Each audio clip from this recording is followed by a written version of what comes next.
Hello and welcome to the MLB DFS Slate Breakdown for Friday, July 5th. We are back. We're going to be breaking it down. We got a big slate to go over. I hope everybody had a great July 4th holiday.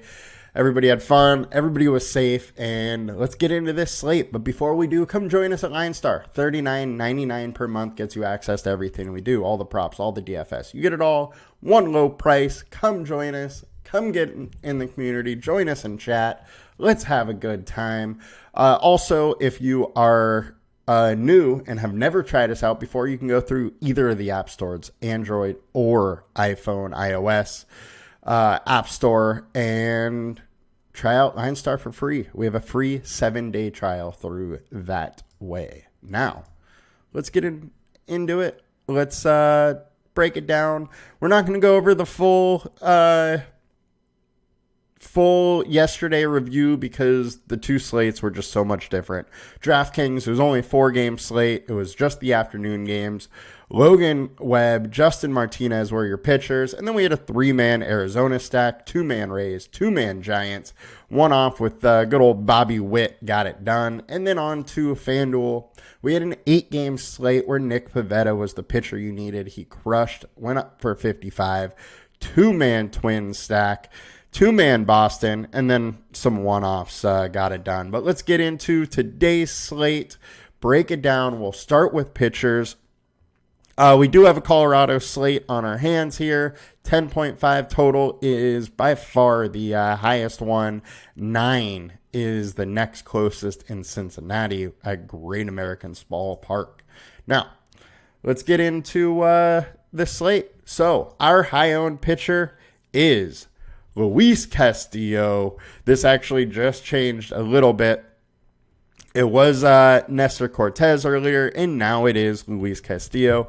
Obviously, throughout the day, it will continue to change, but right now, we got Luis Castillo, 20% owned.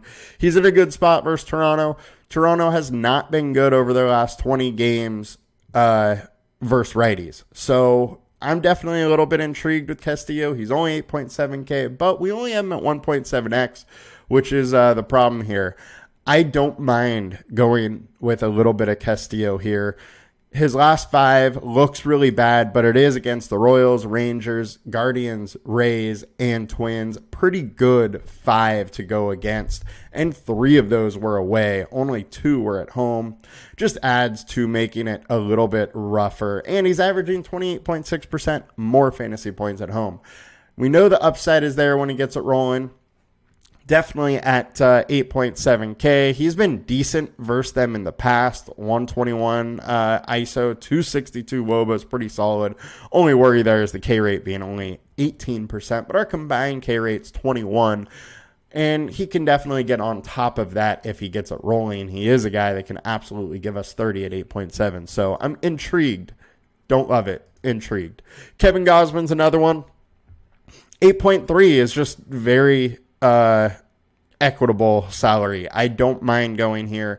He hasn't been great in the short term, 4.75 FIP, but just like Castillo, he hasn't had an easy 5. Guardians, Red Sox twice, Yankees, Oakland, yeah, but the other 4 were pretty decent there, so don't mind going that way. He is also averaging 59% more fantasy points away. Seattle striking out almost 29%. His K rate's 24%. The StatCast data is a little scary here, but all in all, it's a decent spot. And over the last 20 games, they're only hitting 196. Have a 145 ISO, 280 WOBA, striking out at 30%. The Seattle offense has not been great lately. I'm absolutely willing to take some Gausman here. Next, we got Tyler Glasnow.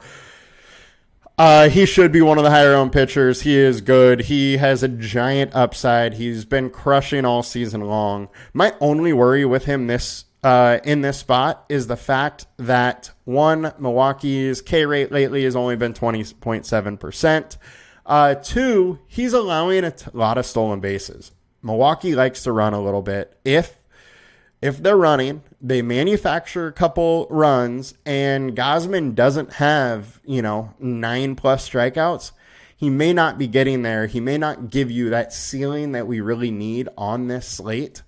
And that's my issue there is I'm slightly concerned with his ceiling and the fact that Milwaukee could manufacture some runs to prevent him from running away with the best pitcher score on the slate.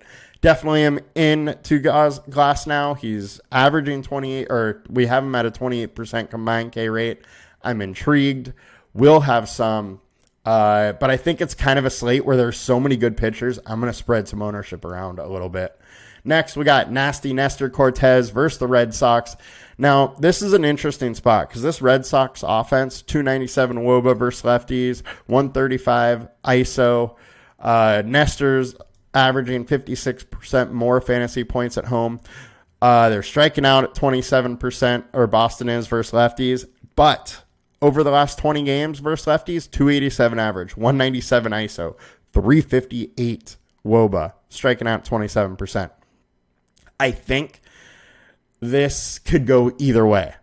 The Red Sox are hitting lefties well enough in the short term. They totally could get him. It's not like Nestor is unhittable. He's a very solid pitcher. We have some solid upside from him. You know, couple games in the 30s, few games of high 20s. He can get it done, but he can also give you 4 runs in 4 innings. You know, something like that. 3 runs in 4.1 and get pulled. So I don't want to go overboard on Nestor. I don't mind having some Red Sox. And once again, spread it out a little bit. Next, we got Cole Reagans, 8.2K. Look, 8.2K is too cheap for him. Let's just put that out there right now. We have him at a 2.1x value. Yeah, it's in Colorado. And if people get scared off of Colorado, it's 8.2K for a guy with a 30% K rate. So hard to absolutely say no to him in this spot. I'm definitely going to sprinkle him in, but I'm going to be playing the ownership big time here. The game is in Colorado. He allows 50% fly balls, but 35% hard contact. So if they're hitting him, there absolutely could be a few runs. It's Colorado. However, if they're not hitting him, and I know his strikeout line on sportsbooks is 7.5, they think he's going to do well. And if he's missing bats, that Colorado error doesn't matter too much. So I'm definitely going to have some Reagans. I think 8.2 is just way too cheap for him on DraftKings. It's insane.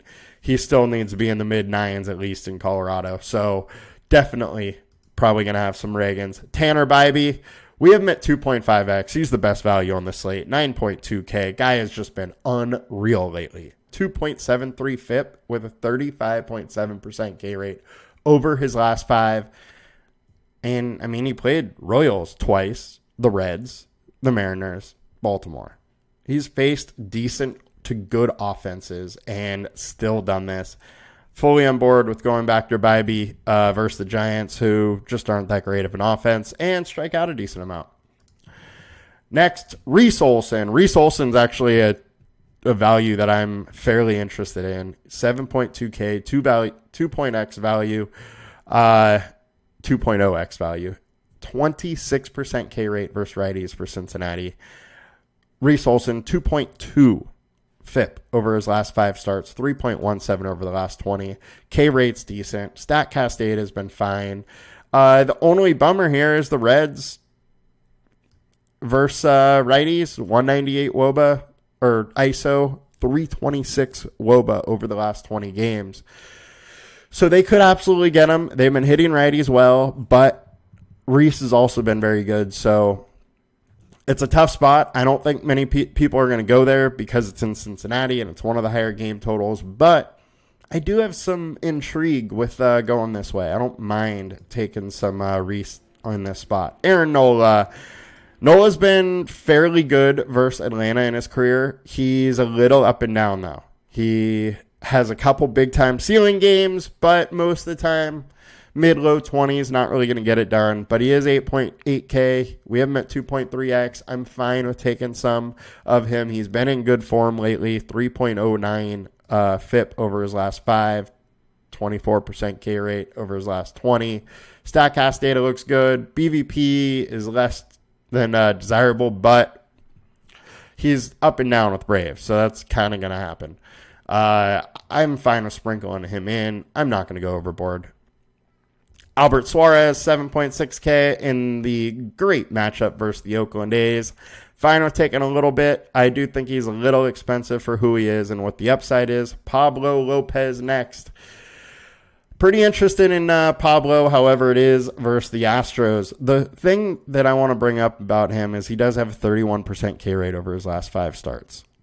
So there's some upside. However, he faced the Yankees, the Rockies, the Rays, A's, and Mariners, all strikeout teams, and his FIP is only 4 over that. I don't totally know what to make of that when the Astros been hitting decently. 276 average over the last 20 versus righties with a 144 ISO and a 336 WOBA. I'm not going to cancel him out of my lineups, but I'm not trying to force him in. We got to talk about Max Fried just because he has been so good over, really this season. But FIP of 3.5, 3.05 over the last 5. His K rate is higher than normal. Philadelphia hasn't been good versus lefties, and there's no Harper, no Schwarber. It's intriguing. The one thing, though, is that Philadelphia has crushed him. .2 innings pitched, 3 earned runs. Last year, 4 innings, 3 earned runs. Again, 5 innings, 1 earned run. He just hasn't been able to really get it going versus them, and he's averaging 41% less fantasy points at home. I don't love the spot. I'm fine to sprinkle a little bit of him in, however. Just definitely not forcing him. Drew Thorpe is a value I'm intrigued at. We have him at 2.3x. He's had a couple solid games. He's in another good spot. Miami's striking out 27% versus righties right now, and Drew Thorpe, we only have him at a 14.9% K rate, but I think there's much more upside in the K department for him. He's a guy that's, like a strikeout an inning in the minors.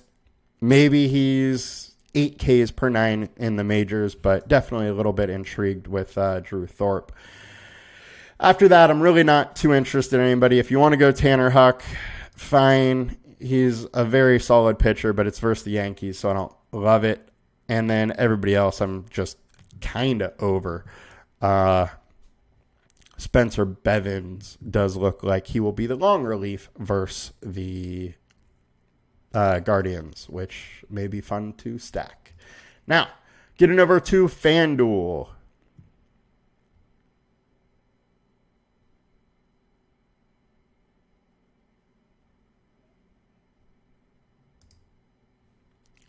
Our high-owned pitcher, Tyler Glasnow, 11.2K, 26% owned. What I said on DraftKings said even plays more role here.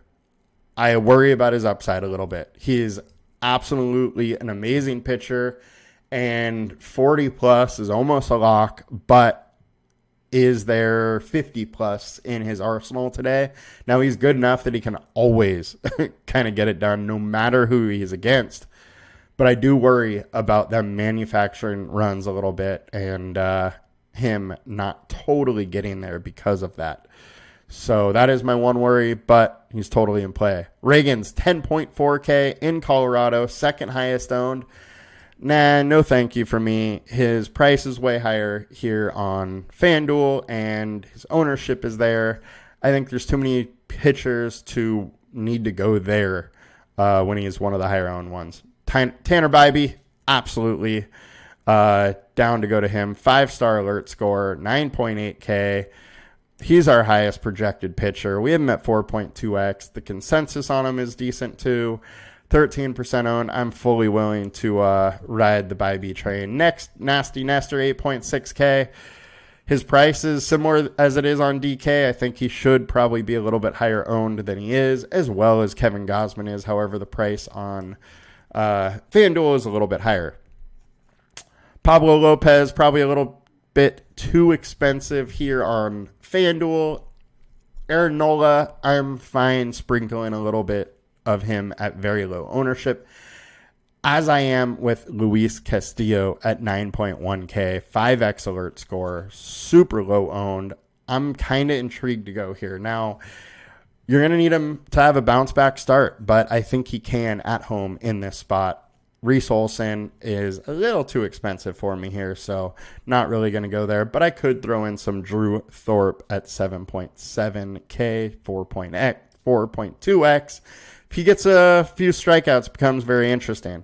You know, I didn't talk about Shane Baz on the DraftKings side, but look, he is a top prospect, and he's coming back in, to the rotation here. So I am willing to take some shots on him with a very small amount.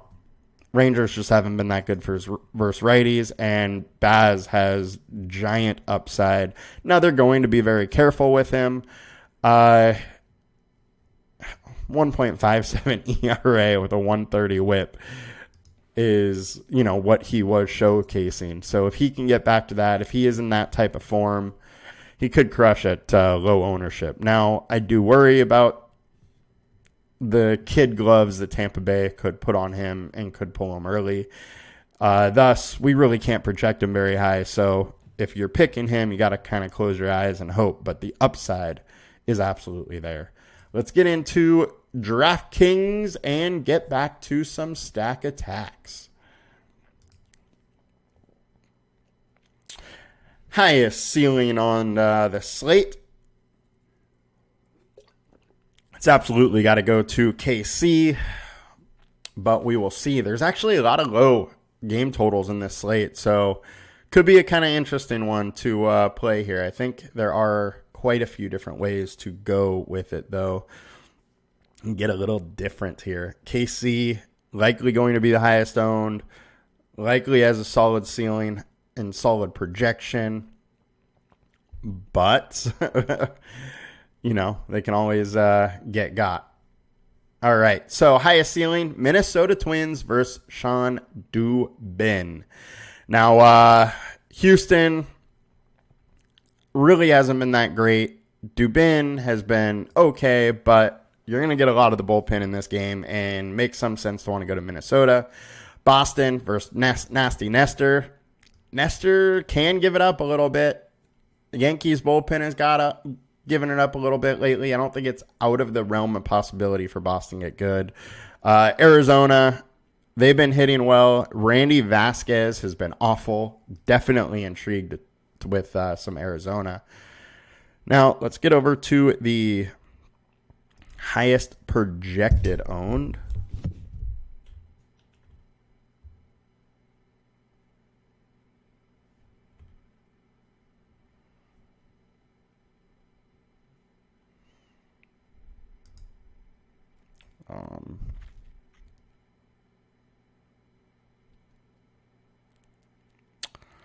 One of these days it'll get there.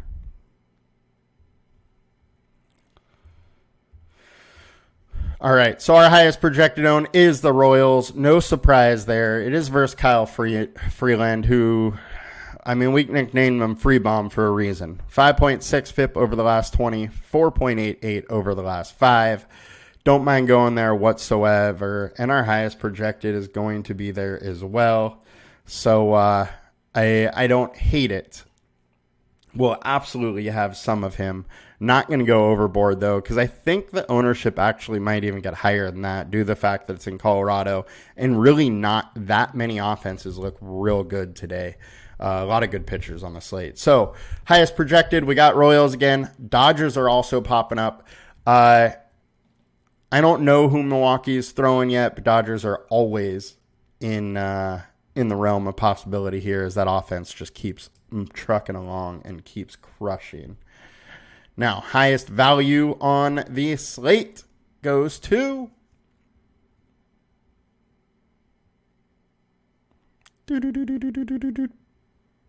Miami. Miami versus Drew Thorpe. I don't love it, but hey, he's a prospect. He can get got.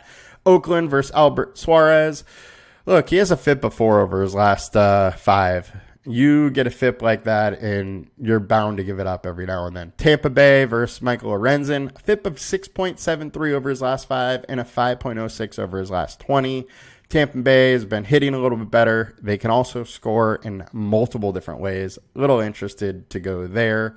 Now let's check the overview and see what we have here. Now, highest implied run total, we got the Royals at 5.7. Bullpen is terrible behind Freeland. Makes a lot of sense. Next, 4.8 for Cincinnati versus Reese Olson. I don't mind Reese Olson, but it is Great American Small Park. I'm fine having some Cincinnati. I think if Cincinnati does get higher owned, though, there's a reason to want to fade them. Colorado, 4.8 versus Cole Reagans. Hate going against Cole Reagans, but hey, it's Colorado. Crazier things have happened. They're going to go super low owned because it's versus Reagans, and it's a 4.8 implied total. It's a very, very high implied total, so don't count Colorado out. Baltimore versus Hogan Harris. Makes some sense to want to go there as he has a FIP of like 5. And bullpen behind is just kind of meh. Cleveland, I like it. Miller will start, but Bivens will come in as long relief, and Bivens can get got.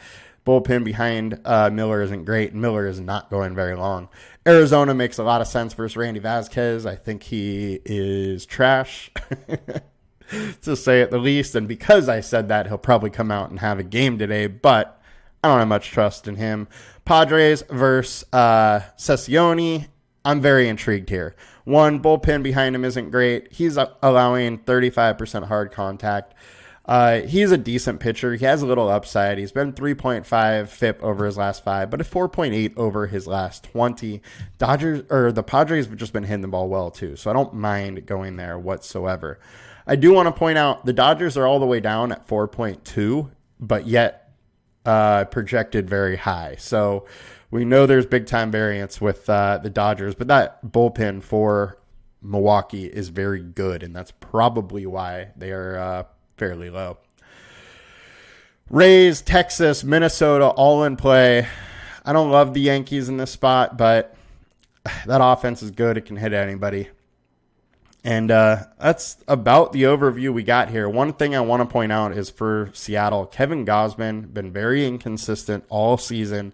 The bullpen behind him is terrible too. Wouldn't be that crazy if Seattle was able to put up, 5+ runs against them, get 3 or 4 against Gausman, and then 2-3, something like that, versus the bullpen. Wouldn't be that wild with how inconsistent Gausman has been, and he's allowing 38% hard contact. So I think it's a little bit interesting going that way where nobody's going to go there, and people are going to be playing Gausman as a pitcher. So all in all, I think it's a fun slate. A lot of different ways we can go. Good luck, guys, and I will see you all later. Peace!